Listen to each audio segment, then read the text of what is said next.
Hello, my name's Tim Wilson, and I've been teaching religious studies for, oh my goodness, so many years. I've been teaching it at so many different levels, and I want to provide a resource for you for your religious studies classes in isolation. At the moment, we're facing three major festivals: Easter, Pesach, or Passover, and Ramadan. So I want to spend a little bit of time explaining what all these are and giving you a few bits of homework or some creative things that you can do to think about these festivals and the way they are celebrated by their communities. So Easter first. This is the first of two lessons that I'm going to do about Easter. In the run-up to Easter, we have a period of time which is called Holy Week, and it begins on Palm Sunday with Jesus entering Jerusalem on a donkey. This is very unusual. If you rode into the city of Jerusalem, you're making a statement that you were a leader, a king, or something. Now, of course, at the time, Jerusalem was under the control of an occupying power, the Romans, so it is possible that there were soldiers riding in and out of Jerusalem. It is possible there were great crowds and nobody really noticed this event. But the Gospel writers want us to realize that the people who tore palms off the trees and waved them in celebration as Jesus entered Jerusalem as a Messiah, as a leader, these same people, within a week, were jeering for his death. That's Palm Sunday. On the Monday, two events take place, or have traditionally been seen to take place. The first is the anointing at Bethany, when a girl of slightly inappropriate character pours oil on Jesus' feet. And the religious authorities are shocked about this. This falls into a category of stories which is quite repetitive. It keeps going on and on and on, of Jesus falling foul of the religious authorities by curing somebody on the Sabbath when he's not supposed to do any work. Now, being touched or touching a sinner was considered a sort of contagious experience. So if you touched a sinner, you're somehow sinful. So somebody who was touching Jesus, who was known to be a person of bad character, would mean that Jesus could not participate himself in religious events. Jesus could not be part of a group act of worship in a synagogue, in a temple. So it was significant. Now, the other thing that happened on the Monday was Jesus cleansing the temple of the money changers. Now, a very odd story, because the money that was used in Israel at the time, in Judea, was the Roman money, the denarius and so on. And this had the picture of the Roman emperor on it. So it was a pagan icon. Completely unacceptable to use in the Jewish temple. So the money changers were changing money from the pagan system into acceptable Jewish currency, and they might have been making a little bit on the side. And Jesus turns the tables over and says, "My Father's house will be a house of prayer, and you've turned it into a den of thieves." Again, he's up against the religious authorities.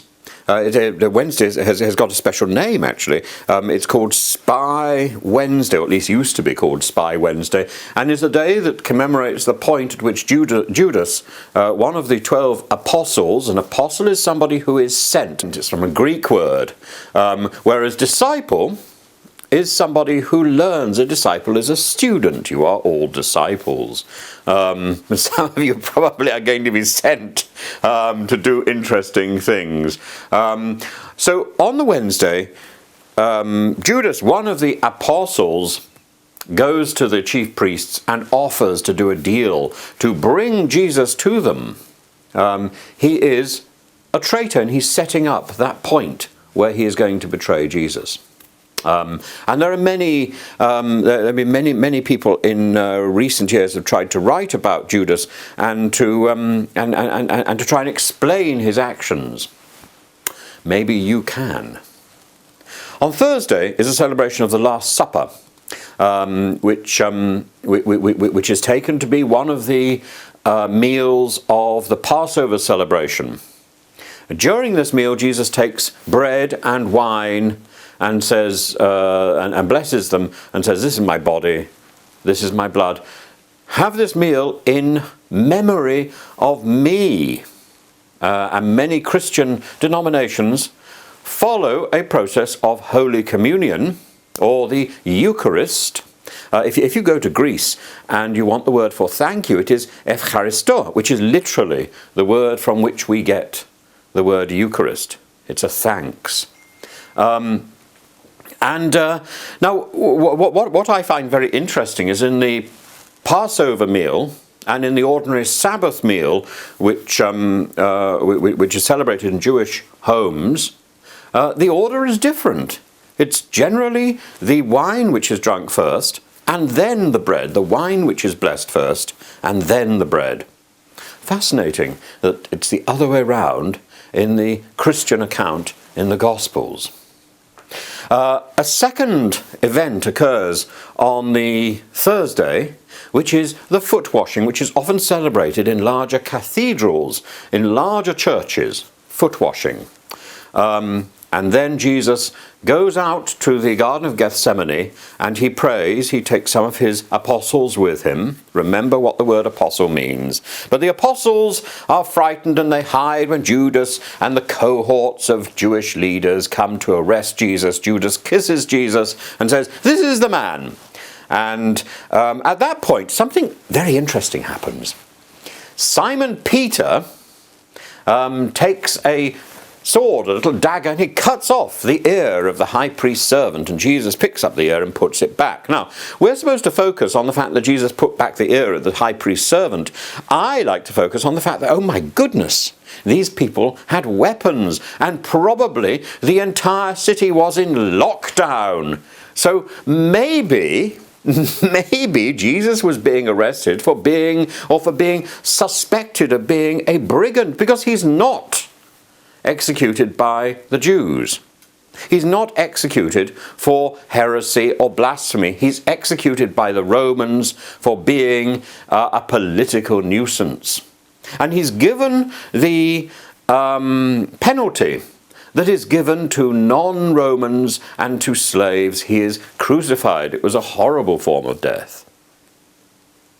He is initially taken to Pontius Pilate, the Roman governor, who offers the crowd the option of saving the life of one of these two convicts, Barabbas the robber, or Jesus, who says he's a Messiah, a leader. And then the crowd scream for Barabbas, and Barabbas is freed, and Jesus goes to his crucifixion. He's first scourged. Many people would have died under a Roman scourging. Traditionally, it's assumed that he died at about 3 p.m. in the afternoon on Friday, and that's the time that traditionally services take place in the Roman Catholic and in the Orthodox Church. In the Orthodox Church, there's a service of Vespers, and the burial cloth of Jesus, the epitaphios, is taken out and then paraded around the town.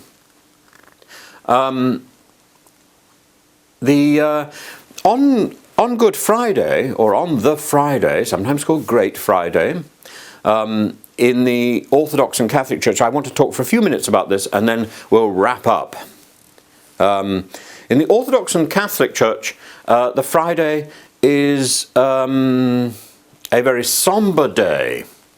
In the Orthodox Church, they go through the various prayer services which traditionally take place in monasteries, matins, vespers, and as I say, they then parade the epitaphios, the burial cloth of Jesus, around the local area.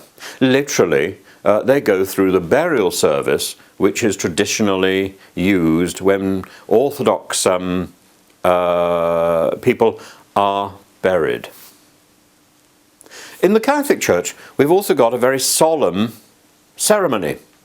It's not the traditional ceremony that you would find on a Sunday of Mass or Mass.